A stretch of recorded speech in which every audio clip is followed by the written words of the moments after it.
జగన్ హయాంలో భారీ liquor scam లో ఆయన కేబినెట్ లో నెంబర్ 2 కుమారుడికి కింగ్ పిన్ అని తెలిసింది సిబిఐ. చిత్తూరు జిల్లాకు చెందిన ఆ పెద్ద నేత పెద్ద కుమారుడే ఈ హవాలా నెట్వర్క్ కు సారథ్యం వహించాడు.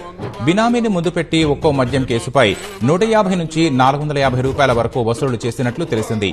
లిక్కర్ సరఫరా కంపెనీలతో సంప్రదింపులు జరపడం, అడిగినన్ని ముడుపులు చెల్లించడం, దీనికి అంగీకరించిన సంస్థలకే సరఫరా ఆర్డర్లు దక్కేలా చూడడం, వారి నుంచి వసూలు చేసిన జే ట్యాక్స్ ను అధినేతకు చేర్చడంలో పెద్దిరెడ్డి సందే కీలక రోల్ అని తేలింది. సరఫరా సంస్థల నుంచి కొనుగోలు చేసిన మద్యానికి బేసిక్ ధరలు అడ్డగోలుగా పెంచేసి దోపిడీకి పాల్పడ్డారు. తండ్రి గనులు, భూములు దోచుకుంటే కుమారుడు మద్యం కుంభకోణంలో అన్నీ తానై వ్యవహరించాడు. ఏపీఎస్ బీసీఎల్ వద్ద మొత్తం 235 మద్యం సరఫరా సంస్థలు నమోదైతే కేవలం 7 సంస్థలకే 60% విలువైన 9,221 కోట్ల విలువైన మద్యం ఆర్డర్లు ఇచ్చారు.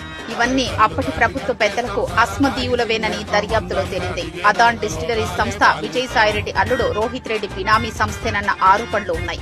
వసూళ్ల నెట్వర్క్ రూపకల్పన అది పక్కాగా అమలయ్యేలా చూడడం వెనుక మాస్టర్ మైండ్ జగన్ కేబినెట్ లోని పెద్దిరెడ్డి కుమారుడిదే.